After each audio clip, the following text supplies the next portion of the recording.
Hala po, hala, sorry po. Hala po, sorry. Sorry, hindi ko pa talaga sinasadya. Wag na, Iha. Madudumihan lang yan. Okay lang ako. Okay lang. Sorry po. Okay lang ako. Okay lang. Sorry po talaga. So ngayon na, malas ka pa rin. Oh, ba't parang ikaw ang mas tinamaan sa atin? Ikaw ba okay lang? Okay lang po ako, Tay. Sorry po talaga. Sure ka ba dyan? Mukhang hindi eh. Ako, okay lang talaga ako. Alam ko namang hindi mo sinasadya. Pero ikaw parang hindi.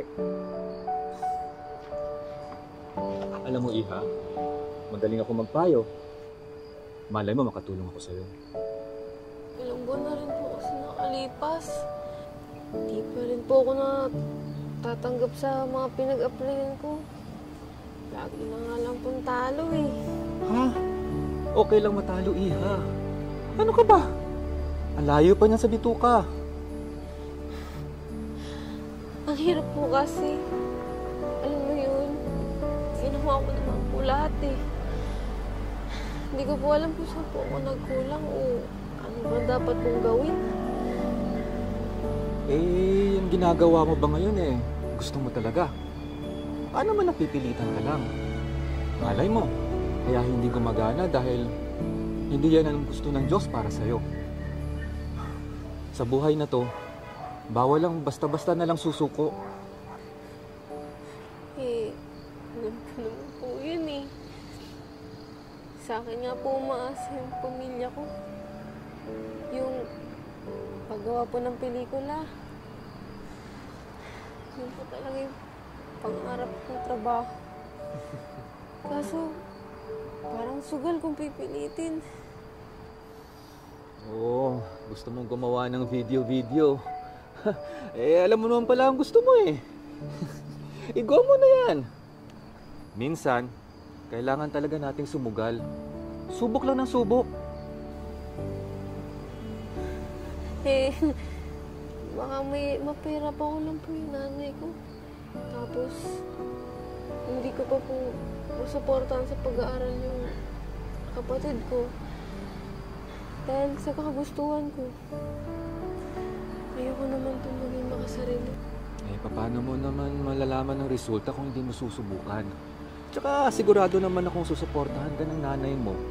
Magpakatotoo ka lang sa kanya kung ano ang gusto mong gawin. Naku, ganyan din ako dati, Iha. May mga pangarap at plano din ako sa buhay. Pero minsan, may mga bagay tayong hindi nagagawa. Kaya pinagsisisihan din natin sa bandang huli. Share ko lang sa'yo, Iha. Nagkaroon din ako ng trabaho noon. Natanggap ako bilang manager ng isang restaurant. Kaso, nagkamali ng desisyon. Dahil hinayaan kong maubos lahat ng oras ko sa pagtatrabaho. Kaya, nakalimutan ko yung pinaka-importante sa akin. Yung mapasaya ang pamilya ko. Kaya, Iha, tama yung sabi-sabi na kadalasan, sa bandang huli mo na malalaman kung gaano kahalaga ang oras o ang isang bagay. Ano naman si tatay, oh. Problemado na ngayon tao. Pero, magaling ka po magpayo, oh. 10 out of 10, garantisadong serbisyo. Aba, syempre. Pero Iha, seryoso lang ha. Huwag kang matakot subukan kung ano sa tingin mo magpapasaya sa'yo. Dahil pagsisisihan mo lang ito kapag hindi mo nagawa. At saka, mas madaling tumulong sa pamilya kapag masaya ka sa ginagawa mo. Maraming salamat po talaga, tay, ah. Tsaka, sorry po kung natamaan ko po kayo kanina. Ingat ka po palagi.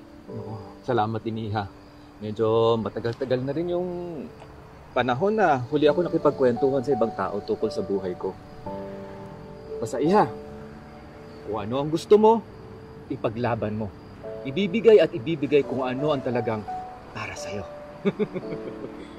Maraming salamat po talaga, tay.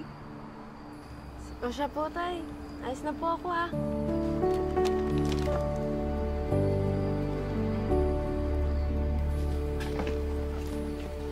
Hana!